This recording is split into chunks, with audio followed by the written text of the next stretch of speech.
Electric vehicle part 2. இந்த வீடியோவில் ஒரு சில டாபிக் எலக்ட்ரிக்கல் வெஹிக்கிளை பற்றி நாம் பார்க்க போகிறோம். ஸோ ஃபர்ஸ்ட் என்ன அப்படின்னு பார்த்தா ஹிஸ்டாரிக்கல் பேக்ரவுண்ட். எலக்ட்ரிக்கல் வெஹிக்கிள் முதல்ல எப்போ உருவாக்கப்பட்டது, அதன் பின் தொடர்ச்சியாக எந்தெந்த கம்பெனி எந்தெந்த நாடுகளில் எலக்ட்ரிக்கல் வெஹிக்கிள் உருவாக்குனாங்க, கமர்ஷியல் யூஸ்க்கு எந்த வருஷத்துலேருந்து பயன்பாட்டுக்கு வந்தது, அது மாதிரியான தகவல்களை ஹிஸ்டாரிக்கல் பேக்ரவுண்டாக பார்க்க போகிறோம். ஸோ ரெண்டாவது topic types of electrical vehicle. Electrical வெஹிக்கிளில் பயன்படுத்தக்கூடிய டெக்னிக்கல் விஷயங்களை பொறுத்து எப்படி எலக்ட்ரிக்கல் வெஹிக்கிள் வெவ்வேறு அமைப்பில் கிடைக்குது அப்படிங்கிறத பொறுத்து எந்த மாதிரியான எலக்ட்ரிக்கல் வெஹிக்கிள் இருக்குது அப்படின்னு பார்க்க போகிறோம். So layout of electrical vehicle. ஒரு எலக்ட்ரிக்கல் வெஹிக்கிள் அடிப்படையில் என்னென்ன ஃபங்க்ஷன்களை கொண்டிருக்கும் அப்படிங்கிறத டிஸ்கஸ் பண்ணுற போகிறோம். Layout of electrical vehicle. Then electrical வெஹிக்கிளில் எலக்ட்ரிக் எனர்ஜியை மோட்டாருக்கு கொடுத்து இயக்க போகிறோம். அதுதான் அதனுடைய அடிப்படையான விஷயம். ஸோ அந்த எலக்ட்ரிக்கல் சோர்ஸ் என்னென்னவா பயன்பட போகுது, எந்தெந்த எலக்ட்ரிக்கல் சோர்ஸ்லேருந்து எலக்ட்ரிக்கல் எனர்ஜியை பெற்று அந்த எலக்ட்ரிக்கல் வெஹிக்கிள் இயங்குது அப்படிங்கிறத பார்க்க போகிறோம். ஸோ அதுக்கப்புறம் இந்த எலக்ட்ரிக்கல் வெஹிக்கிளில் மேஜராக இருக்கக்கூடிய பார்ட் மோட்டார்.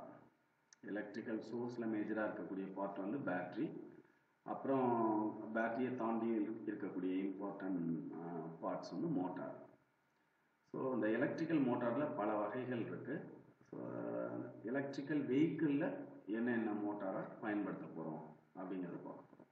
ஸோ இந்த வீடியோவில் historical background, types of electrical vehicle, layout of electric vehicle, energy source, types of motor used, இதெல்லாம் நம்ம பற்றி பார்க்க போகிறோம். So first topic historical background. So 1830 முதல்ல ராபர்ட் ஆண்டர்சன் அப்படிங்கிறவர் தான் எலக்ட்ரிக்கல் வெஹிக்கிளை உருவாக்குறாரு. தென் 1881 ட்ரோவ் அப்படிங்கிறவர் முதல்ல மனிதர்கள் பயணிக்கக்கூடிய எலக்ட்ரிக்கல் வெஹிக்கிளை உருவாக்குறாரு. 1888 ஃப்ளோக்கன் எலக்ட்ரோ வேகன் அப்படிங்கிற எலக்ட்ரிக்கல் கார் உருவாக்கப்படுது.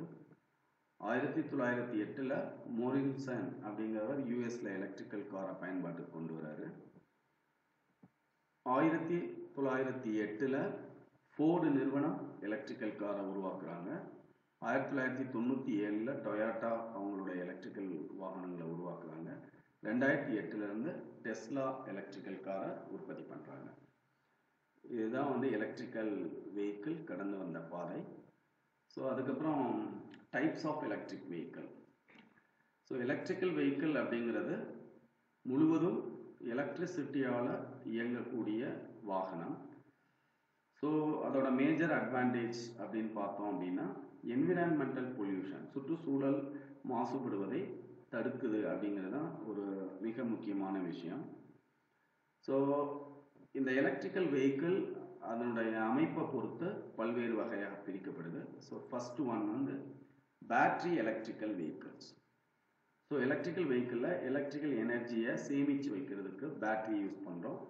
அப்புறம் அந்த பேட்டரியிலேருந்து எலக்ட்ரிக்கல் எனர்ஜியை மோட்டாருக்கு கொடுத்து மோட்டாரை எலக்ட்ரிக்கல் வாகனத்தினுடைய வீலோட கனெக்ட் பண்ணி எலக்ட்ரிக்கல் வெஹிக்கிள் பயன்பாட்டுக்கு வருது.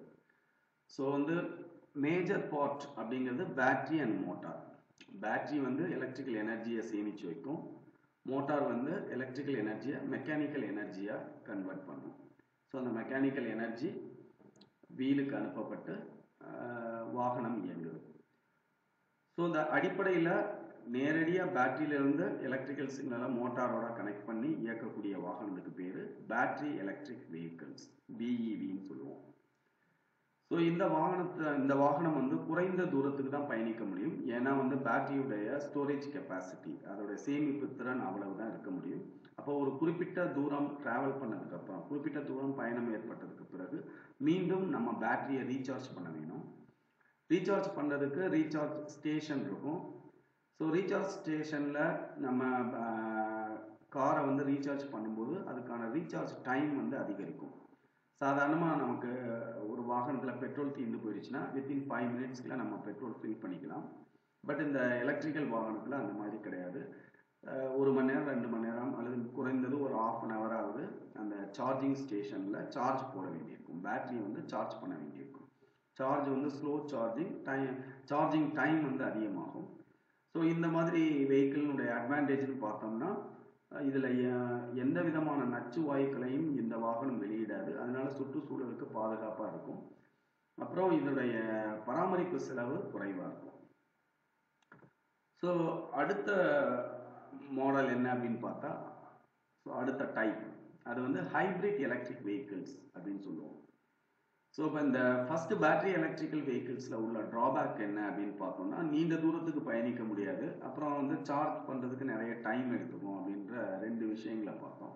இந்த ஹைப்ரிட் எலக்ட்ரிக்கல் வெஹிக்கிள்ஸுங்கிறது சாதாரண பேட்டரி காரை விட ஒரு நீண்ட தூரம் பயணிக்கும். அது மாதிரி இதில் ஒரு மாற்றங்களை ஏற்படுத்தியிருக்காங்க. அது என்ன அப்படின்னு பார்த்தோம்னா, இந்த ஹைப்ரிட் எலக்ட்ரிக்கல் வெஹிக்கிள்ஸில் மோட்டாரும் இருக்கும், அது போக இன்டர்னல் கம்பஷன் என்ஜின் சாதாரணமாக கேஸ் அல்லது டீசலில் இயங்கக்கூடிய என்ஜினும் இருக்கும். ரெண்டுமே சேர்ந்து இருக்கும். கேஸ் அல்லது டீசலில் இயங்கக்கூடிய என்ஜினும் இருக்கும், மோட்டாரும் இருக்கும். இப்போ அந்த வாகனம் என்ஜின்லையும் இயங்கும், மோட்டார்லையும் இயங்கும். ஒரு வாகனம் இயங்கி கொண்டு இருக்கும்போது அது மோட்டாரில் இயங்கணுமா அல்லது கேஸ் அல்லது டீசல் என்ஜினில் இயங்கணுமா அப்படிங்கிறது எதை பொறுத்து மாறும் அப்படின்னு பார்த்தோம்னா, அந்த வாகனத்தினுடைய வேகம், அந்த வாகனத்தில் எவ்வளவு லோடு இருக்குது, அப்புறம் பேட்டரியில் எவ்வளோ சார்ஜ் இருக்குது, இந்த 3 சுச்சுவேஷனை பொறுத்து அந்த வாகனம் வந்து மோட்டாரில் இயங்கணுமா அல்லது வந்து கேஸ் அல்லது டீசல் என்ஜினில் இயங்கணுமா அப்படிங்கிறத டிசைட் பண்ணும். ஸோ இந்த மாதிரி வாகனம் 2 என்ஜினுமே இருக்கும். ஃபியூயல் என்ஜினும் இருக்கும், இன்டர்னல் கம்பஷன் என்ஜின் அப்படின்னு சொல்லுவோம். எலக்ட்ரிக்கல் மோட்டாரும் இருக்கும். ரெண்டுமே வந்து இயங்கும்.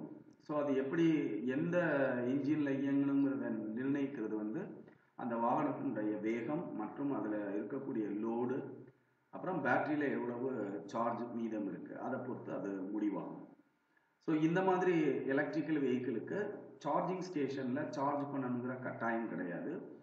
என்ஜின் ரன் ஆகும் போதே அதுலேருந்து ஜெனரேட்டர் மூலமாக பேட்டரி வந்து சார்ஜ் ஆகிக்கும். அதனால தனிப்பட்ட முறையில் இந்த வாகனங்களை சார்ஜ் பண்ண வேண்டிய அவசியம் இருக்காது. இந்த மாதிரி வாகனங்கள் குறைந்த அளவு புகையை வெளியிடும். இதனுடைய மெயின்டெனன்ஸ் கொஞ்சம் ஜாஸ்தி இருக்கும். ஸோ அடுத்து பார்த்தீங்கன்னா பிளக்-இன் ஹைப்ரிட் எலக்ட்ரிக்கல் வெஹிக்கிள்ஸ் அப்படின்னு சொல்லுவோம். PHEV. PHEVனா பிளக்-இன் ஹைப்ரிட் எலக்ட்ரிக் வெஹிக்கிள்ஸ். இந்த மாதிரி வெஹிக்கிள் வந்து கிட்டத்தட்ட வந்து ஹைப்ரிட் எலக்ட்ரிக்கல் வெஹிக்கிள் மாதிரியே தான் இருக்கும். இதுலேயும் வந்து என்ஜினும் இருக்கும், மோட்டாரும் இருக்கும். என்ஜின் வந்து கேஸ் அல்லது டீசலில் இயங்குற மாதிரி இருக்கும். பேட்டரியை வந்து இன்ஜின் மூலமாகவும் ரீசார்ஜ் பண்ணிக்கலாம். தனிப்பட்ட முறையில் வந்து நம்ம சார்ஜிங் ஸ்டேஷனில் ப்ளக்இன் பண்ணி பேட்டரியை வந்து சார்ஜ் பண்ணிக்க முடியும். ஸோ வந்து முதல்ல பேட்டரியிலே இயங்கும். பேட்டரி வந்து ஃபுல்லாக தேவையான அளவை விட குறைவான அளவு அது டிஸ்சார்ஜ் ஆகிடுச்சு, ரொம்ப அதில் எனர்ஜி கம்மி ஆகிடுச்சு அப்படிங்கிற டைமில் கேஸ் அல்லது டீசல் என்ஜின் ஆன் ஆகி வாகனம் வந்து இயங்கும். பட் வந்து இது பேட்டரியை வந்து நம்ம செப்பரேட்டாக இதில் சார்ஜ் பண்ணிக்குவோம். அதனால தான் இதை வந்து பிளக்-இன் ஹைப்ரிட் எலக்ட்ரிக் வெஹிக்கிள்ஸ் அப்படின்னு சொல்கிறோம். இதுவும் ஹைப்ரிட் எலக்ட்ரிக் வெஹிக்கிள்ஸ் மாதிரி ஒரு குறைந்தளவு நச்சு புகையை வெளியிடும். இதில் சிஸ்டம் கொஞ்சம் காம்ப்ளெக்ஸுங்கிறதுனால மெயின்டெனன்ஸ் அதிகமாக இருக்கும். ஸோ அதுக்கடுத்து பார்த்தா fuel cell electrical vehicle, FCEV அப்படின்னு சொல்லுவோம். இங்கே பேட்டரிக்கு பதிலாக ஃபியூயல் செல் இருக்கும். ஃபியூயல் செல் அப்படின்னா என்ன அப்படின்னா, இந்த ஃபியூயல் செல்ங்கிறது ஒரு கெமிக்கல் ரியாக்ஷன் நடந்து அதில் வந்து ஹைட்ரஜன் ஆக்சிஜன் ஆட்டம் மூலமாக எலக்ட்ரிசிட்டியை அதுவே உருவாக்கும். அந்த எலக்ட்ரிசிட்டி மோட்டாருக்கு அனுப்பப்பட்டு வாகனம் இயங்கும். ஸோ இப்போ இந்த ஃபியூயல் செல் எலக்ட்ரிக் வெஹிக்கிளை பொறுத்த வரைக்கும் இது வந்து நச்சு வாயுக்களை வெளியிடாது. அதுக்கு பதிலாக வந்து வாட்டர் வேப்பரையும் ஹாட் ஏர் நீராவியையும் வெப்பமான காற்றை மட்டுமே வெளியிடும். அதனால இது பெரிய அளவு சுற்றுச்சூழலுக்கு மாசை ஏற்படுத்தாது. ஸோ அடுத்து பார்த்தீங்கன்னா EREV, extended range electric vehicles. இதுவும் கிட்டத்தட்ட வந்து HEV, PHEV மாதிரியே தான் அமைப்பில் இருக்கும். இதில் வந்து இன்டர்னல் கம்பஷன் என்ஜினும் இருக்கும், பேட்டரியும் இருக்கும். ஆனால் வெஹிக்கிள் வந்து முழுவதும் பேட்டரியால் எலக்ட்ரிக்கல் எனர்ஜியால் மட்டுமே இயக்கப்படும். இதில் இருக்கக்கூடிய இன்டர்னல் கம்பஷன் என்ஜின்ங்கிறது ஒன்லி பேட்டரியை சார்ஜ் பண்ணுறதுக்கு மட்டும்தான் பயன்படும். இது எந்தவித குறைவான எமிஷன் ஹெச்இவி பிஹெச்இவியை கம்பேர் பண்ணும்போது குறைவான எமிஷனை வெளியிடும். இது வந்து வாகனம் வந்து அதனுடைய ஸ்பீடு, லோடு, பேட்டரியோடைய சார்ஜ் லெவலுக்கு தகுந்த மாதிரி இன்டர்னல் கம்பஷன் இன்ஜின்லேயோ அல்லது மோட்டார்லேயோ அப்படி மாறி மாறி இயங்காது. இது முழுவதும் எலக்ட்ரிக்கல் எனர்ஜியால் மட்டுமே இயங்கக்கூடியது. பேட்டரி டவுன் ஆகும்போது இன்டர்னல் கம்பஷன் இன்ஜின் ஆன் ஆகி பேட்டரியை வந்து சார்ஜ் பண்ணி பேட்டரியிலிருந்து போகக்கூடிய எலக்ட்ரிக்கல் எனர்ஜியால் மட்டுமே வாகனம் இயங்கும். ஸோ ஒரு 5 விதமான எலக்ட்ரிக்கல் வெஹிக்கிள்ஸ் இருக்குது. அதை வந்து battery electrical vehicle, hybrid electrical vehicle, plug in hybrid electrical vehicle, fuel cell electrical vehicle, extended range electrical vehicles. இது மாதிரியான வெஹிக்கிள் தான் இப்பொழுது நிறுவனங்கள் தயாரித்து கமர்ஷியலில் பயன்பாட்டுக்கு வந்திருக்கு. ஸோ அடுத்த டாபிக் பார்த்தீங்கன்னா எனர்ஜி சோர்ஸ். ஸோ எலக்ட்ரிக்கல் வெஹிக்கிள்ஸோடைய எனர்ஜி அப்படிங்கிறது எலக்ட்ரிசிட்டி தான். அந்த எலக்ட்ரிசிட்டியை வந்து நம்ம பேட்டரியில் ஸ்டோர் பண்ணிக்கிறோம். ஸோ பேட்டரி தான் ஒரு மேஜர் சோர்ஸாக இருக்குது. பேட்டரியில் என்னென்ன டைப்ஸ் ஆஃப் பேட்டரி இருக்குது அப்படின்னு பார்த்தோம்னா லெட் ஆசிட் பேட்டரி. ஸோ அடுத்த பேட்டரி பார்த்தீங்கன்னா நிக்கல் பேஸ்டு பேட்டரிஸ், அடுத்து லித்தியம் பேஸ்டு பேட்டரிஸ், அப்புறம் ஃபியூயல் செல். ஃபியூயல் செல் வந்து பேட்டரி மாதிரியே ஒரு அமைப்பு. ஸோ ஃபியூயல் செல்லிருந்து எலக்ட்ரிசிட்டி வந்து ஹைட்ரஜன் ஆக்சிஜன் ஆட்டம் மூலமாக எலக்ட்ரிசிட்டி உற்பத்தி செய்யப்பட்டு அது நேரடியாக மோட்டாருக்கு வழங்கப்பட்டு வாகனம் இயங்கும். ஸோ ஃபியூயல் செல் ஒரு எனர்ஜி சோர்ஸ். அப்புறம் capacitors and flywheels, group of capacitor, bank of capacitors வந்து எலக்ட்ரிக்கல் சப்ளையை கொடுக்கக்கூடிய ஒரு எனர்ஜி சோர்ஸ். அடுத்து பார்த்தீங்கன்னா ultra capacitors or super capacitors, இதுவும் எலக்ட்ரிக்கல் எனர்ஜியை கொடுக்கக்கூடிய சோர்சஸ். லாஸ்ட்டாக பார்த்தீங்கன்னா சோலார் பவர். சோலார் பேனல்லேருந்து நேரடியாக எலக்ட்ரிசிட்டியை பெற்று அந்த எலக்ட்ரிசிட்டி மோட்டாருக்கு வழங்கப்பட்டு வாகனம் இயங்கும். So solar power, solar panel வந்து ஒரு எலக்ட்ரிக்கல் சோர்ஸ். ஸோ இதெல்லாம் வந்து எனர்ஜி சோர்சஸ். இந்த சோர்சஸ் மூலமாக தான் வெவ்வேறு விதமான எலக்ட்ரிக்கல் வாகனங்கள் இயங்குமாறு வடிவமைக்கப்பட்டிருக்கு. ஸோ அடுத்த டாபிக் பார்த்தீங்கன்னா layout of electrical vehicle. ஒரு பேசிக்காக எலக்ட்ரிக்கல் வெஹிக்கிளில் என்னெல்லாம் இருக்கணும் அப்படின்னு பார்க்கணும். ஸோ வந்து ஒரு ஹார்ட் ஆஃப் த, அதாவது ஒரு எலக்ட்ரிக்கல் வெஹிக்கிள் மிக முக்கியமான பாகம் அப்படிங்கிறது பேட்டரியும் மோட்டாரும் தான். ஸோ பேட்டரி வந்து எலக்ட்ரிக்கல் எனர்ஜியை சேமித்து வச்சுக்கும், மோட்டார் வந்து எலக்ட்ரிக்கல் எனர்ஜியை மெக்கானிக்கல் எனர்ஜியை கன்வெர்ட் பண்ணி கொடுக்கும். ஸோ ஒரு எலக்ட்ரிக்கல் வெஹிக்கிளில் அடிப்படையான முக்கியமான 2 பகுதி அப்படிங்கிறது பேட்டரி, இன்னொன்று மோட்டார். ஸோ பேட்டரியை வந்து நம்ம எலக்ட்ரிக்கல் சோர்சஸ்லேருந்து சார்ஜ் பண்ணிக்கணும். ஸோ அதனால் ஃபஸ்ட்டு பிளாக் பார்த்தீங்க அப்படின்னா சார்ஜிங் ஸ்டேஷன். இது வந்து வீட்டில் இருக்கக்கூடிய 230 வோல்ட் ஏசியாக இருக்கலாம், அல்லது வந்து பெட்ரோல் பங்க் மாதிரி ஆன் தி வேல ஏதாவது ஒரு சார்ஜிங் ஸ்டேஷனாக கூட இருக்கலாம். ஸோ இந்த சார்ஜிங் ஸ்டேஷனில் வந்து பிளக்-இன் மூலம் கனெக்ட் பண்ணப்பட்டு காருக்கு உள்ளாரையே ஆன்போர்ட் சார்ஜர் இருக்கும். அதோட வேலை வந்து ஏசியை டிசியாக மாற்றி பேட்டரியில் ஸ்டோர் பண்ணிக்கிறோம். ஸோ பேட்டரியிலேருந்து டிரைவர் கண்ட்ரோலுக்கு போகும். ஸோ இந்த டிரைவர் கண்ட்ரோல் வந்து மோட்டாரோட ஸ்பீடுக்கு தகுந்த மாதிரி இந்த பேட்டரியிலேருந்து வரக்கூடிய கரண்ட்டை கூட்டி குறைச்சி மோட்டாருக்கு அனுப்பும். ஸோ மோட்டார் வந்து எலக்ட்ரிக்கல் எனர்ஜியை மெக்கானிக்கல் எனர்ஜியை கன்வெர்ட் பண்ணி transmission system, mechanical transmission system கொடுக்கும். மெக்கானிக்கல் டிரான்ஸ்மிஷன் சிஸ்டம் வந்து அந்த காரோட வீலை வந்து இயங்க செய்யும். ஸோ இப்போ இந்த டிரைவர் கண்ட்ரோலில் வந்து 2 முக்கியமான பகுதி இருக்குது. ஒன்று த்ரோட்டல், இன்னொன்று வந்து பிரேக். த்ரோட்டல் அப்படிங்கிறது ஆக்சலரேட்டர், வேகத்தை அதிகரிக்கிறது குறைக்கிறது அது மாதிரி. ஸோ டிரைவர் கண்ட்ரோலுக்கு போக வேண்டிய கரண்ட் வந்து கூட வேணுமா அல்லது குறைய வேணுமா அப்படிங்கிறது இந்த த்ரோட்டில் நம்ம இயக்குவதன் மூலமாக மாற்றி அமைக்க முடியும். பிரேக் அப்படிங்கிறது பிரேக் அப்ளை பண்ணும்போது வாகனத்தினுடைய வேகம் குறையும். அப்பொழுது வந்து எனர்ஜி லாஸ் வரலாம். அப்படி எனர்ஜி லாஸ் ஆணுச்சு அப்படின்னா நமக்கு எஃபிஷியன்சி கிடைக்காது. அதனால் இந்த பிரேக் அப்ளை பண்ணும்போது அந்த எனர்ஜி லாஸ் இல்லாமல் ரீஜெனரேட்டிவ் பிரேக்கிங் சிஸ்டம் மூலமாக மீண்டும் அந்த பேட்டரியை சார்ஜ் பண்ணிக்கிற மாதிரி ஒரு அமைப்பை ஏற்படுத்தியிருப்போம். ஸோ அது வந்து இந்த பிரேக் வித் டிரைவர் கண்ட்ரோல் மூலமாக ரீஜெனரேட்டிவ் பிரேக்கிங் மூலமாக லாஸ் இல்லாமல் பேட்டரியை சார்ஜ் பண்ணுற மாதிரி ஒரு அமைப்பை உருவாக்கியிருப்போம். அதுக்கப்புறம் அந்த டிரைவ் பேட்டரியிலேருந்து 2 பிளாக், டிசி கன்வெர்ட்டர்னு ஒரு பிளாக், அப்புறம் வந்து 12 வோல்ட் 24 வோல்ட் பேட்டரி அப்படின்னு கொடுத்துருக்கோம். இது எதுக்காக அப்படின்னா இந்த பேட்டரி டிரைவர் பேட்டரியில் இருக்கக்கூடிய ஹை வோல்டேஜ் டிசியை லோ வோல்டேஜ் டிசியை கன்வெர்ட் பண்ணி light, central lock system, wiper அது போன்ற வாகனத்தில் இருக்கக்கூடிய பிற உபகரணங்களுக்கு குறைவான டிசி வோல்டேஜை கொடுக்கறதுக்கு இந்த அமைப்புகள் பயன்படுது. ஸோ இதுதான் வந்து எந்த மாடல் ஆஃப் நம்ம வந்து ஒரு 5 வகையான எலக்ட்ரிக்கல் வெஹிக்கிள் மாடல் பார்த்தோம். எல்லா மாடல்லையுமே இந்த அடிப்படை விஷயங்கள் பொதுவானதாக இருக்கும். இதுதான் ஒரு எலக்ட்ரிக்கல் வெஹிக்கிளுடைய பொதுவான ஃபங்க்ஷனல் பிளாக்ஸாக இருக்கும்.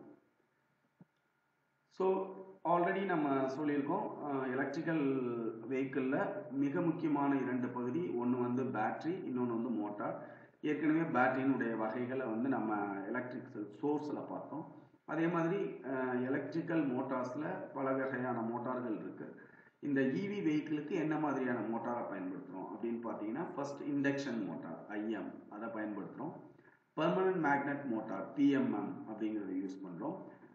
ஆரம்ப காலங்களில் டிசி மோட்டார் அதுவும் பயன்படுத்தியிருக்கோம். அப்புறம் ஸ்விட்ச் ரிலக்டன்ஸ் மோட்டார். ஸோ இந்த மாதிரியான மோட்டார்ஸ் பெரும்பாலும் எலக்ட்ரிக்கல் வெஹிக்கிளில் பயன்படுது. ஸோ இந்த காணொலியில் இந்த டாபிக்ஸ் எல்லாம் டிஸ்கஸ் பண்ணணும். இன்னும் அடுத்த காணொலியில் இன்னும் பல எலக்ட்ரிக்கல் வெஹிக்கிள் பற்றிய வேறு கண்டென்ட்டோட அடுத்த டாப்பிக்கில் பார்ப்போம். மறந்துடாமல் சப்ஸ்கிரைப் பண்ணுங்கள், லைக் பண்ணுங்கள், உங்கள் ஃப்ரெண்ட்ஸுக்கு இந்த வீடியோஸை ஷேர் பண்ணுங்கள். யூஸ்ஃபுல்லாக இருக்கும் அப்படின்னு நம்புகிறேன். தேங்க்ஸ் ஃபார் வாட்சிங்.